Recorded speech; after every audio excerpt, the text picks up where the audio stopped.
Hello, everyone. Welcome to another episode of Tech in EdTech. Today we have with us Jorgenson. John is the Chief Marketing Officer of Cambium Learning. John, welcome to the show. Oh, thank you so much. It's great to be here. Thank you, John. So, John, before we dive into the show, would love for you to give us a little bit of background about yourself and the company, and how you came to where you came to. Would love to hear that. Yeah, I'm happy to. So I started my career just about 25 years ago. I started as an editor for a publishing company after I graduated with a liberal arts degree. I needed to figure out what I was going to do. So I started there. I ended up moving on to do creative work and strategic marketing, specifically for K-12 publishing imprints. And I've been working in marketing and branding ever since. I've worked in finance, the nonprofit sector, and most notably and most recently in the ed tech sector. I was the chief marketing officer at Carnegie Learning in Pittsburgh. And then in November of 2019, came to Cambium to be chief marketing officer here. So Cambium is a portfolio company. We have 5 businesses that all serve a specific vertical in the K-12 space. And then we have a large success services group that supports that team. My role as the CMO of a company like that, of a portfolio company, really is there are 3 parts to it. The first one is to engage the world in Cambium's brand story as an entity. The second one is to work really closely with the leadership at each of the businesses that make up Cambium and help them do the same for their brands. And then the third one, and the one that I'd like to talk a little bit more about, is helping Cambium realize its purpose. And when I say that, I mean realizing its purpose both externally and internally.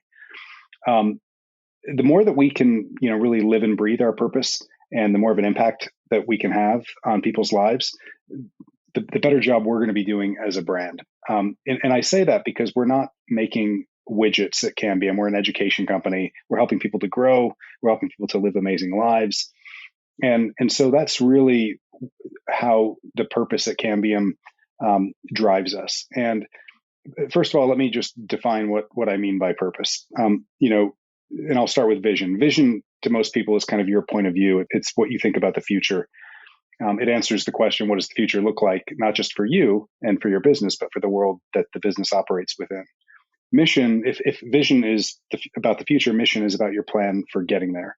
And what are your goals? How are you going to do it? Purpose for us is really a really focused kind of rallying cry. It's why we exist as a company. Cambium, our purpose is intentionally very simple. We exist to tackle what we see as education's most pressing challenge, and that is helping all teachers and students to feel seen, valued, and supported. That really is our North Star. So the products we design, the experiences we deliver, the way we work together, again, it's both external and internal. We try to bring that purpose to life both externally and internally. That's absolutely what we're focused on. It's what drives us. And so when you think about my role as CMO of a company with a purpose like that, you could probably call me a chief brand officer or even maybe a chief purpose officer, because it really is about reminding people of what that purpose is, why it matters, how they can see themselves in it. And again, that's not just our employees, it's for the people that we serve too. So that's really what makes us special, I think, is we are, despite being a portfolio company, a collection of very different brands and organizations, we are a single entity that is kind of aligned by that purpose. Love it. John, I think you've unpacked so many things over there. I wish I had learned this vision, mission, purpose from you rather in my MBA.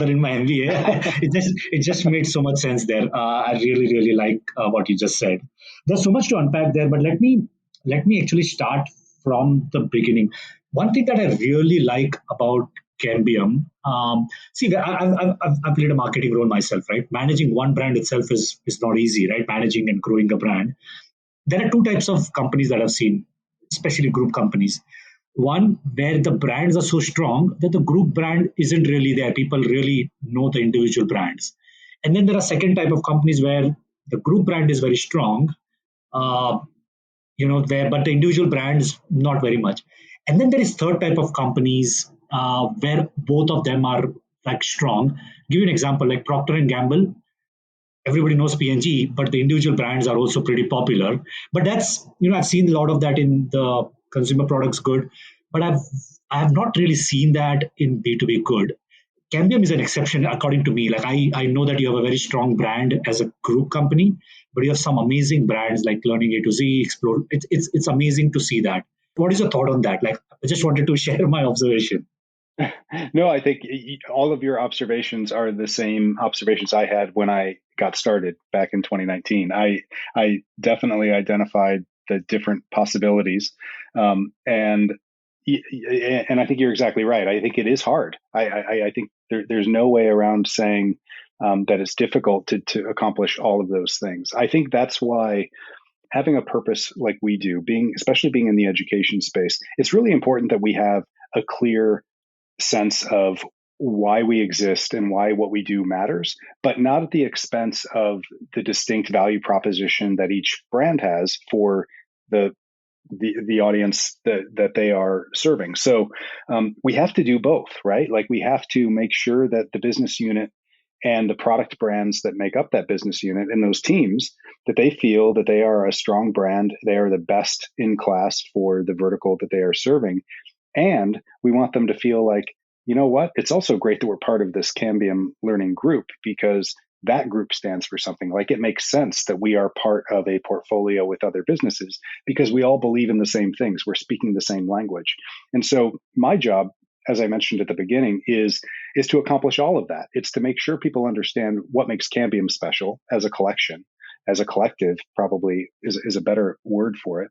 But then also, how do we continue to strengthen each business and help them feel like they are as strong as they can be? Because they're the ones ultimately who are working with customers and creating innovative products and having an impact on the ground. And so we want that to be as strong as we possibly can. So it's difficult. I think it takes a lot of time. It takes a lot of understanding that this isn't about making everything Cambium. This isn't about Cambium having all the answers. This is about Cambium really being of service to the businesses so that they can be continue to be great businesses and continue to grow. So not easy. There are all sorts of examples of companies that I think are trying to do it and are struggling with it. We're certainly not perfect, but I do feel we've got real clarity and alignment about this is what Cambium is about, and this is our role as a portfolio for these businesses. Right. And that can be very, you're right, that can be difficult to achieve. And I want to double click on that piece. While aligning all these things together, it is a good state to achieve, but it can be very difficult to drive this company wide, right? You mentioned. So what does it take to do that? Like, what does it take to drive this purpose across the products and portfolios? Like, just if you can go a little bit more in depth of that, like how do you do that? Yeah, no, I think that's a really good question. And it's amazing how much time we do spend internally, not just externally. And so when we kind of rallied around that purpose of helping all teachers and students to feel seen, feel valued, and feel supported, we also thought to ourselves, well, we need our employees to feel that too. We have a responsibility as a brand to have all of our employees feel that they are valued just as much. That's important for existing staff, certainly important because we're a very fast growing, scaling business. And so we're hiring, hundreds and hundreds of people every year. And so we have to attract the best talent. It's very competitive. And so we have to make sure that we are, truly embodying that purpose. And so that's great. Like that, it sounds really great. I think people get it, but it ultimately, it does beg the question, okay, but how do you do that? I think a lot of people kind of stop with why they do something, stop with their purpose, and they don't kind of continue by explaining how they're going to do that. We identified that as we started to dig into the brand work in 2019. We identified 3 things that we knew because people told us both internally and externally mattered most to them. And we called them our essential elements. These are the essential elements that if these are our how that we really invest in and deliver on, our purpose will happen. And those 3 essential elements are simplicity, certainty, and now. On the external side, simplicity, education just continues to get really, really noisy, more complex, especially in the last couple of years. And for years, teachers have told companies like Cambium, just give me solutions that solve an actual problem I'm having in the classroom. I need help with proficiency and student well-being. I want simple solutions to those problems. And you have to give me solutions that are so simple I actually want to use them. So simplicity was one thing they told us about. Certainty is another. Again, there's so much uncertainty in the world, especially as we've gone through this pandemic for the last couple of years, and ultimately students, teachers, administrators, parents, all of them they're human beings. They want to feel that they're safe and secure, like what they're doing actually works. They want to be able to count on partners like Cambium to deliver on what they promise. They want to feel confident that what they're doing is making a difference. So that feeling of certainty is something that we knew we needed to prioritize. The last one is now. And education and a lot of industries, but especially education, they talk a lot about, historically, it's talked a lot about the future, like getting kids college and career ready, and growing the leaders of tomorrow, and all these grand statements about the future. But we believe that the future doesn't really exist. All you have is the present moment, and so if we do the most we can in every present moment to make every teaching moment as powerful as possible, and then do it again the next day and the next day and the next day. That's how we try to build that future that education talks about so much. So simplicity, certainty now. We also, again, take these elements internally. So we try to keep everything as simple as possible, the way we communicate with our teams, the way we develop plans and priorities. We always want to be as simple as we possibly can, so there's no doubt about what's most important. The same thing with certainty. We want our people to feel safe, like they're in the right spot to do the best work of their careers and they're being cared for. And then, the idea of now, I think a lot of leaders, again, talk about, we're going to this place out in the future. And, that's, again, having an aspirational vision is great. It's certainly something that is helpful, but I do think it's most important to approach each day and say, how can I help this team that I am in service to be as successful and feel as certain and simplify, what their priorities are today. And so we try to bring those three elements internally, try to live them externally, the products we build, the services we provide. If we stay focused on those essential elements, we believe that's the way we're going to realize that purpose. And we're all going to feel, both internally and externally, people are going to feel seen, valued, and supported. So that's kind of the next layer of the question of how we do that. And I spend a lot of time talking about that. Just because it is not something that you often see. Usually people stop with, we exist to help all students realize their potential, and we're going to be best in class, and we're going to be, the employer of choice. They use all of these words that everybody uses, but they always, they often fail to answer the question, okay, well, how are you going to do that? And so I spend probably more time talking about the how than the why. Yeah, that's, so amazing to have these three elements, right? Simplicity, we all know it is easily known. It's very difficult to achieve, especially in today's world. It's not easy at all. I especially like the certainty bit. And this becomes very relevant in today's day and world, where we've seen things change overnight. I'm saying there's so much uncertainty around us that having that certainty is so valuable. Like, it's and human beings will crave certainty. We crave some amount of predictability. So I did want to mention that I really like this second element of certainty, because it just clarifies a lot of things. And all of these three combined together, if I'm an employer, I'm thinking about it, right? I think if you have this kind of elements, then every decision is wound around these elements. So I think, thank you for detailing that out. That's really, really helpful. Yeah, that's a really great way of putting it. And that's, I think about our purpose and then those three elements as our filters, right? Like when we make decisions about things we're going to invest in or things we're going to prioritize, that often is the question, is that going to make our purpose stronger? Is that does that align with those essential elements? Or, maybe it's a little too complicated, or maybe it's going to, create a bunch of uncertainty, or maybe it's, just going to deliver something maybe 5 years down the road.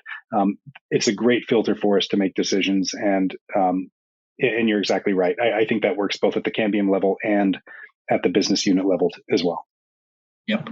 Now I think I'll take a step. Like I want to kind of take an outward look at it, look at what is happening in edtech today, right? So we've seen a lot of consolidation, a lot of M&A activity happening in the past 2 years, more than ever before, and we'll see. I foresee it happening more and more in the coming day and months and years. Question to you is, what is your, with all the consolidation that has happened, what should the marketing leaders and even the general leadership in companies expect when they unite these products? Because each has its own culture, each has its own ethos. Like, how do you do that piece? Let's say if I'm a new company and I'm acquiring company, what is your advice? How do you bring all of that under single umbrella?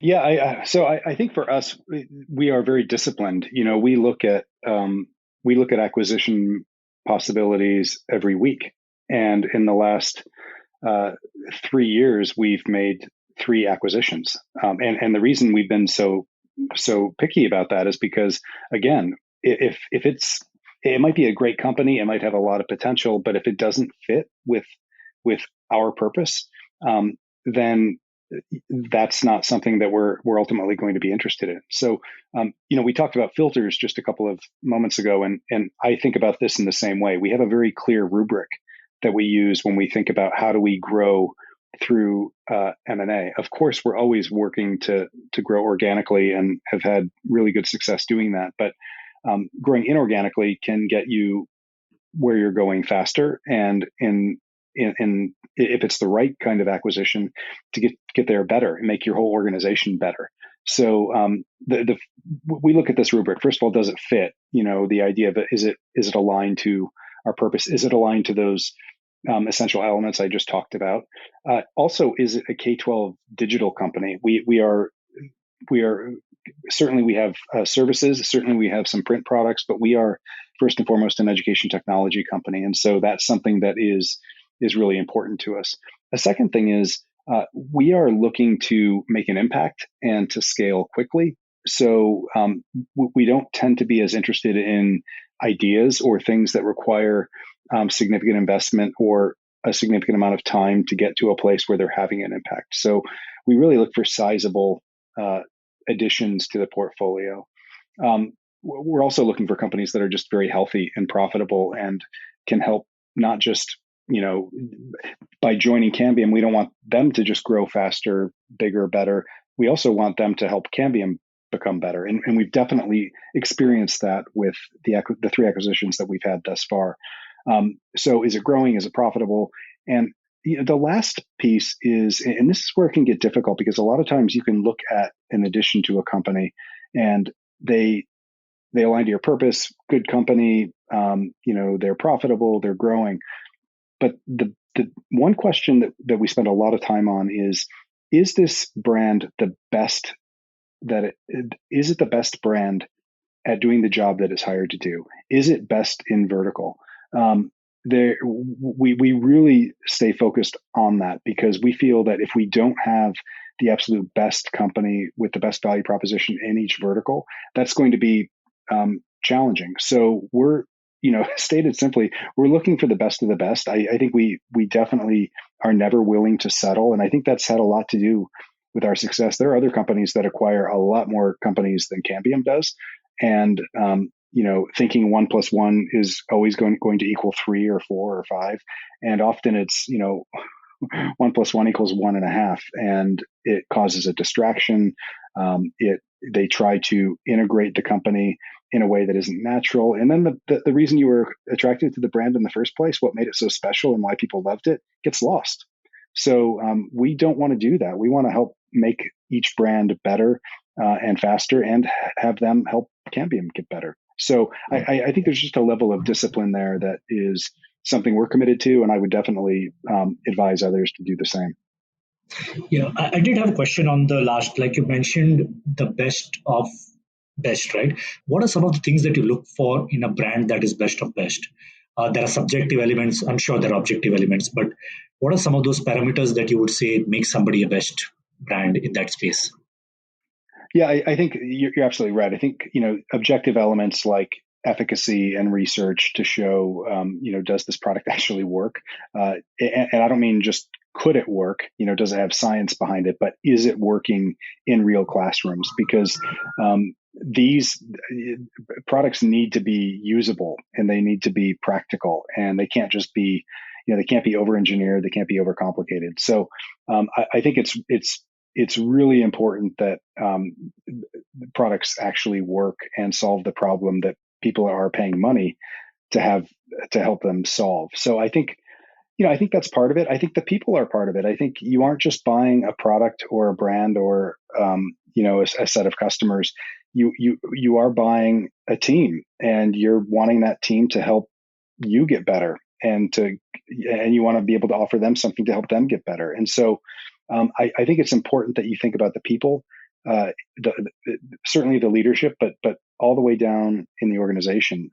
Do they have really, really great talent, and do they have the ability to attract great talent? So, I think those are the two most important things. Of course, if you have great talent and you have a really, really great product, you're going to have success. So, they're going to be disciplined, they're going to be profitable, they're going to have an eye on growth because they want to have impact. So it's a mix of those objective things, but also the subjective. And the last thing I would say to it is, and this goes back to fit. When you meet with companies, sometimes everything on paper seems like it should be a no-brainer. It should be a definite addition. But you get to know each other. You spend the time to do that, and sometimes you just don't speak the same language. You don't have the same aspirations and the same priorities, and you have to be willing to walk away from those things, because it's when you come together that the great work really starts to happen. It's not just about tucking something in and then having it continue on its trajectory. You're bringing something on board because you see a potential there that wouldn't be there if they stayed separate and you didn't come together. So you have to be able to work together to do that. So I think that's kind of that feel part, or that that more subjective part, to say, do we want to work with these guys? Or do they get it? Do we believe in the same things? And all of those things combine to ultimately you make a decision to say, yeah, this is best in class, and this is the company that is in the best position to do that job it's hired to do. And so then you start digging in with the diligence, but it has to satisfy all those criteria first. Great. I think this section was a crash course in M&A and a very good one at that. I really appreciate all the inputs. I've made I think 2-3 pages of notes already, but so that was great. One question which is very important, this is something that even I kind of think about, right? And especially this is very important for education, any company in the education space, right? You have a very strong purpose. You are there to solve some really, really relevant issues. Now, how do you balance that? I'll take something that you said, right? Your thing is you want to help all teachers, students, right, feel cared for, feel supported. So there is a level of effort that you put behind the purpose, behind the products that you develop, and behind your go-to market. And how do you align that with revenue expectations, right? What does that balance look like? Okay, we have these revenue expectations, and then we have this is what we are trying to solve. How do you make sure that both of these align? And what happens when they don't? What are the things that you do in that case?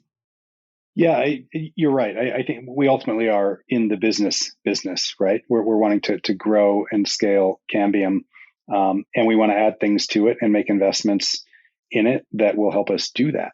And so, I think it really goes back to a lot of what I just talked about. I think there's a level of discipline that's required to say, yeah, this might be a great opportunity in the moment. It might be a need that is, there's suddenly a bunch of funding for, or there's, a demand for, and it doesn't mean those aren't things that are, often worth pursuing. But I think if you stay committed to why you exist as a business, if you stay committed to helping your various go-to-market teams be as competitive and supported and just healthy as possible, then that's going to be the way that you impact top line and bottom line. We are very focused at Cambium on bookings growth and cash income growth and making sure that we are having an impact. And so we're constantly looking at all of those things to say, are we accomplishing all three? If we were growing bookings and we were growing cash income, it's great to grow a business. It's not easy to do, and it's certainly very, very important.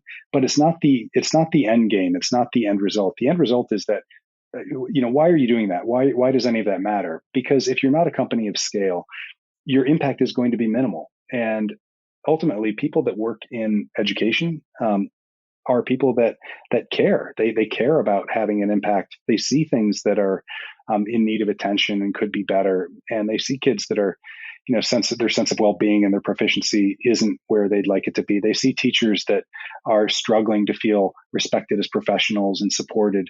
And so if we're not having an impact on those things, then there really isn't, I'm personally not interested in that.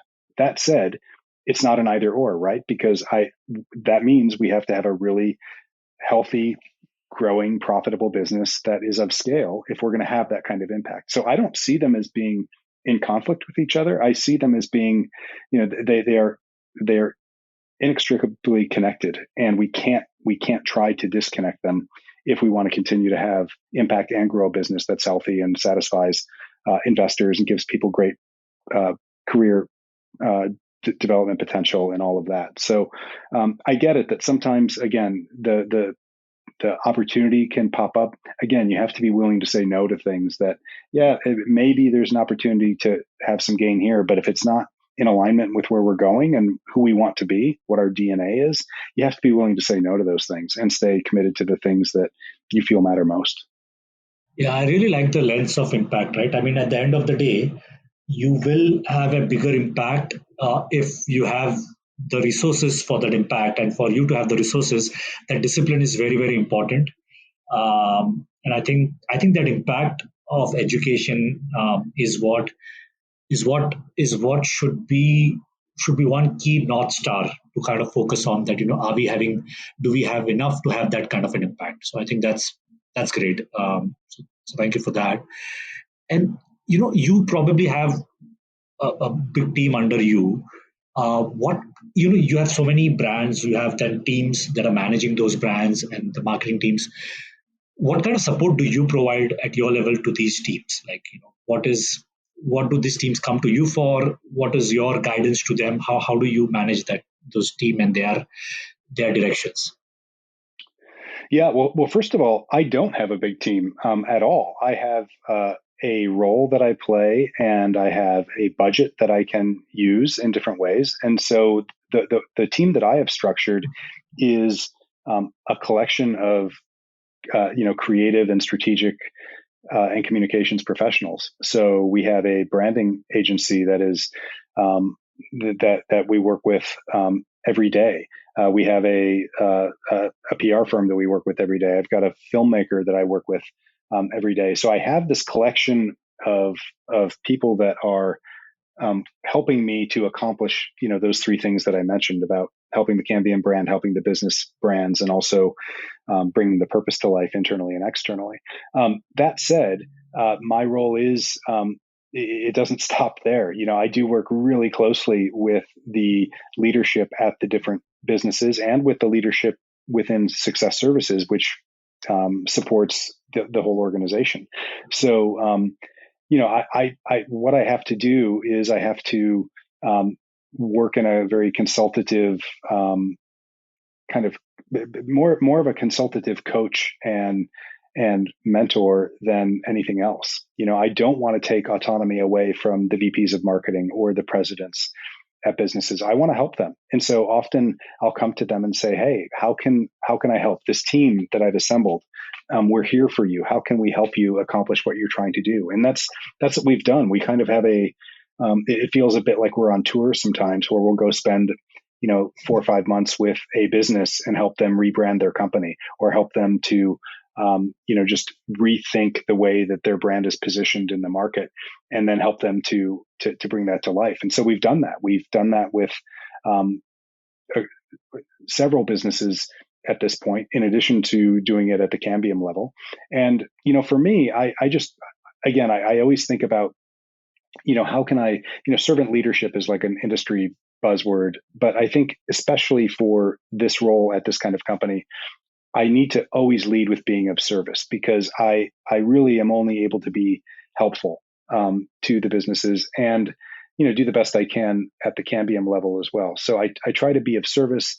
I try to just build trust, and to bring trust with me to those conversations. It definitely takes time to do things that way. Often, people might think it's easier to just come in and say, okay, well, you're part of Cambium now, so this is the way it's going to be. Well, that's not what Cambium is about. And so I believe that if I am led by that purpose of trying to help people feel seen, valued, and supported, then that helps me make decisions about where I get involved, where I don't get involved, and how I can be most helpful. So I really just stay committed to those things. In a lot of ways, this is the most complex job I've had because of everything I just described. In other ways, it's the simplest, because I'm not in the midst of the day to day, as I'm sure you are, of go to market work and everything that goes along with that. I'm trying to help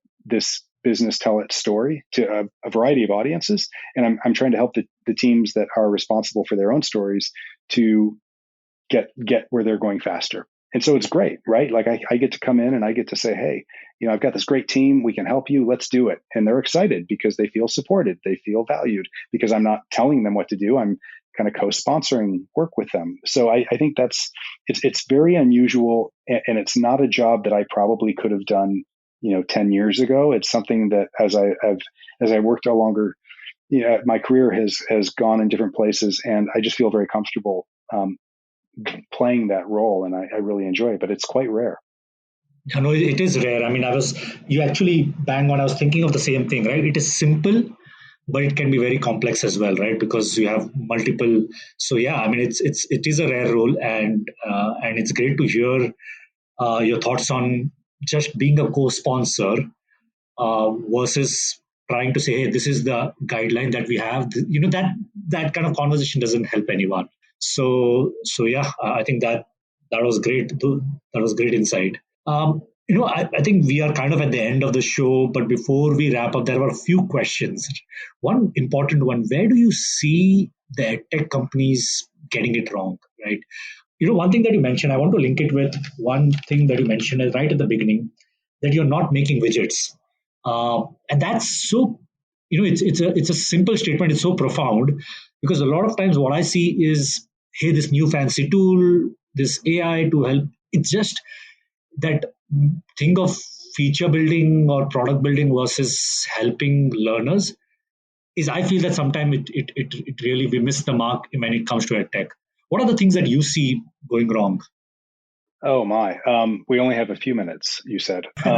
So I think actually I see lots of things going right. There are a lot of great companies out there. But yeah, I do see some things. The founder of Learning A to Z, one of our Cambium businesses, his name is Bob Hall, and he founded the company. He retired a couple of years ago, and I worked with him for several years at the Learning A to Z level.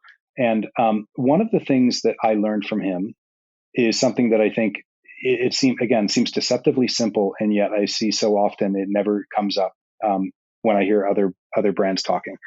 And the thing with Bob is you would be in a room with him talking about whether it's product development, customer experience, whatever it might be, and he invariably would start, before he would start talking, he would say out loud, he would say, okay, I'm a teacher. So what do I need? So what problem do I have? He would always be looking to put himself in the place of a teacher in a classroom, which he had experience in. Many of the people in the room often had experience in. And so I think it's really important to not forget and that teacher can be different things now, right?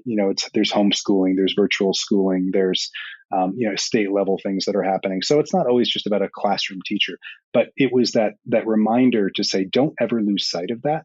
So that's one thing. I think another thing is something I mentioned a second ago, which is profitability. I see a lot of, as I'm sure you do, a lot of like you said, the startups and the next shiny thing and the beautiful pitch deck and the promise of amazing things to come and magic and all of that. And that's fine, but let's talk about you being a responsible, healthy, profitable business that has a plan. It's not just about getting 1 million users who love your product. That's wonderful, and it's not easy to do. But if you don't then have a plan from there to scale that business, so you can continue to delight those 1 million people and then attract 10 million more. Again, it's not about usage. That's just a step in the right direction if you want to be able to have impact. And you can't do that if you're not profitable. So I think that's something that companies, either because they're just missing it or because it truly isn't what they're interested in, they miss how important that is to scaling and to having an impact. The last thing I would say is focus. Simon Sinek, we talked a little bit about why earlier. Simon Sinek, famously talked about starting with why. And the problem I see with many edtech brands is that that's where they stop, as if their why is enough for everyone else. And it's not. This is education. We all have a grand purpose and we all have a why about helping people and helping the world and all of that. But, your why only matters to the people you're trying to reach if it helps support their why. And you can't be everything to everyone that you're trying to connect with. You have to be really clear about your focus and what value you bring. You have to have a real clarity, again, around your own purpose, because that's how you can then connect to the purpose of others. So, I think that idea of being focused and disciplined as well, being profitable again and disciplined as well, and then also just making sure that you are solving real problems and staying connected to the teacher and ultimately the people that you exist to help. Those are three things that I see a lot of companies that do all those things really well, other ones that don't seem to think about any of those three things. It's all about, the pitch deck and the investor meeting. So anyway, those are three things that immediately come to mind when you ask about things I see getting wrong. No, I think what I like about those three things are they're not independent. Like, I think if you get it right for teachers, a lot of the other things follow. What I see happening is, do we understand teachers really well? Do we understand the students really well? And are we creating for them? Because if you do that, the adoption increases. And the rest of the things will follow. I a lot of times, it's just that basic element of, are we building it for? I was reading some report of how many apps or how many products does the school district have today. And it's like the number is crazy, right? So, right. It is just mind boggling to see all of that. And then when you bring something else, like, is it going to solve the problem? Is it going to exacerbate the problem? So I think you are absolutely right on those three things. But I feel that a lot of that is interdependency. If you get it right for teachers, I think a lot of other things follow. Agreed. So, yep, I think that's great. Before we wrap up, John, what are the resources that you read? What are to keep yourself updated on what is happening in learning and edtech in general? What are some of those resources that you follow? Yeah, I think there are like three categories of those things. I think, first of all, Cambium is a very big and diverse, complex organization. And, we have somewhere between 2,500 and 3,000 employees. And I can't spend too much time just getting to know everybody and their experiences and asking questions and learning and trying to be of service to them. So, I spend a lot of time internally, but of course that you don't want to only do that. So on the external side, being part of organizations, edtech organizations, boards that are in support of the edtech industry, doing ongoing research and kind of media outreach, Those are all things that I personally try to prioritize and to stay connected to. It really is about staying connected to what's happening. And there are all sorts of ways of doing that.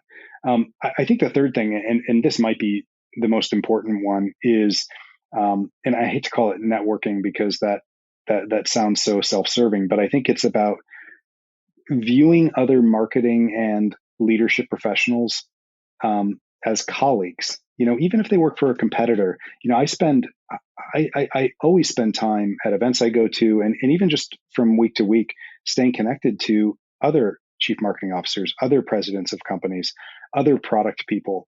And again, not just even in the ed tech industry, but outside of the industry, maybe even especially outside of the industry, because I need to stay connected to creative people, designers, people who think about the future, writers, storytellers. Like, these are all people that I need to stay connected to because I need to push myself to get better and to grow and to be part of a collective. I think it's so easy to think that, I'm just part of the Cambium team, and anybody who's not part of the Cambium team, I just need to view them skeptically and not try to connect with them. And that's the last thing that I want to do. Like, I want to be part of a larger collective. Again, it goes back to us being in education and ed tech.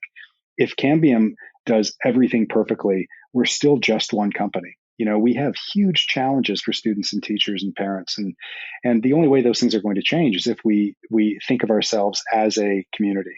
And of course, there are certain lines you don't cross. We all have our roles to play within our respective companies, but I think thinking about the external world differently and viewing each other as colleagues and as partners, I think there's a lot more that we can do there, and I certainly spend a lot of time there just trying to grow those relationships. I really love that advice, and I'm actually going to take that take that from you, because you're so right. Right? It's sometimes that mindset of collaboration versus competing. It can be so powerful because people have ideas. There are people on the other side, by the way, willing to collaborate as well. Right? Like, I think that's so powerful. So I'm definitely going to take that from you. One question that I have, and I'm going to put you on a spot here. Tell me something that's not there on your profile, that I don't see on your profile, that you'd like to share. Oh my. Well, you know what? So several years ago, I just I went through some difficult things in my life, and I remember there were two things that somebody told me. They said, first of all, don't underestimate the power that a life of integrity holds for you. And I didn't know what they meant at the time, but in the years since then, everything I just talked about, for the last half hour or so, is connected to that. My integrity as a person, as a professional, I try to be driven by that. That's really where the purpose comes from. That's the integrity of our business. And so, as you said so eloquently earlier, that then becomes, it makes making decisions easy, right? Because I can say, well, is this making me feel like my integrity is being strengthened here? Looking in the mirror, is this the person that I want to be? Okay, well, follow that. And if not, even if there seems to be some payoff, don't follow that. So I think that's one thing. I think, and the second thing is connected to that to a degree. I remember hearing this person also told me, they said, hey, do you know when you go on an airplane and when they're doing the cross check at the beginning, they always tell you that if the oxygen masks come down, that you're always supposed to put it on yourself first before you try to help other people. I think that's really, really important. And what that means to me, again, this goes back to the integrity thing, is if I focus on really knowing who I am, what my motivations are, what things I'm good at, what things I'm not so good at, what things I like to do, other things I don't like doing as much. If I'm really honest with myself about who I am, and focus there, then I'm in a position to go be helpful. I'm in a position to go be of service to businesses and to brands, and to say, okay, here's where I can help you. Can't help you with this other stuff because I know that this isn't something that I'm particularly good at, but I'm really good at these things and I can help you here. So, I've got to put my own oxygen mask on first. I've got to be willing to be clear on what it is I'm good at, what I'm passionate about before I can help others with those same things. Those are so powerful. And when you spoke about your first integrity and looking in the mirror, I read this book recently by David Goggins. I'm sure if you've heard of him, but it's amazing. He talks about accountability mirror, and he talks about how you look in the mirror and be true to yourself. Like, okay, just be brutally honest to yourself, and that's been it's been a very motivating thing for me. And the second thing, I so relate to it because what happens is you think that it is selfish, but it has to be selfish, right? Because if you don't take care of yourself, nothing else matters. Right. You could have the best intentions on this earth, but if you're not in your best state, there's no way your intentions are going to be achieved. So I sometimes we just underestimate and we just start thinking that, okay, am I being selfish? But yes, you have to be selfish. Otherwise, even your family wants you to be selfish. So I think that's wonderful. It was a great time. It was an amazing conversation, John. Thank you so much. Before we wrap up, just the last piece, anything that you would like to, any advice that you would like to give to people, and also where can people find you? Well, people can find me on LinkedIn. They can send me an email. I'm the CMO at Cambium Learning Group. You can find my contact information there. I'm happy to talk with anybody about any of these things. I hope it's coming through how much I love talking about these things. I think that just the last thing I would remind people of, and this is really specific to marketers, but also to leaders as well, is I sit in a lot of meetings and conversations and talks that people give where they really dive deeply into things like data and psychometric profiles and technology and smart creative and all of that. And I love kind of geeking out on those things too, as a marketer, as a leader. And I think things should be data driven. But the last thing I would say is that I often find myself asking the question, okay, I understand your data, but why does that matter? I understand your metric. Why does that matter?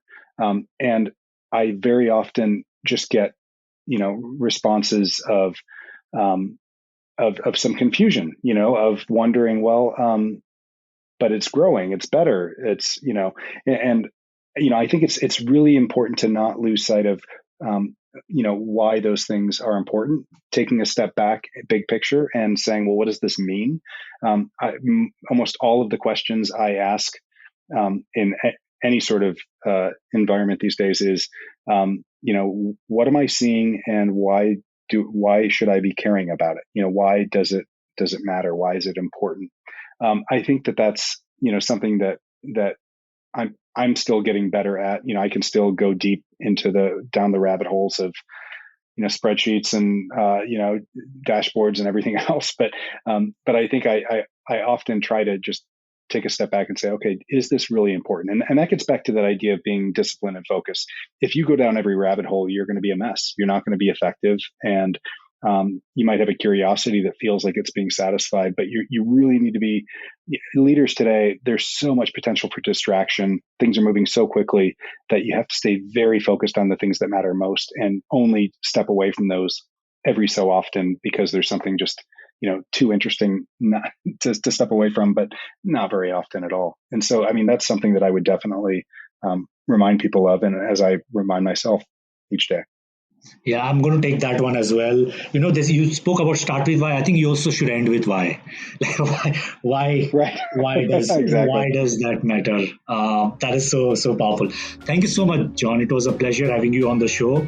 I really appreciate the time that you spent and the insights that you shared. Thank you so much. Thank you. Thanks so much. Bye-bye. Bye.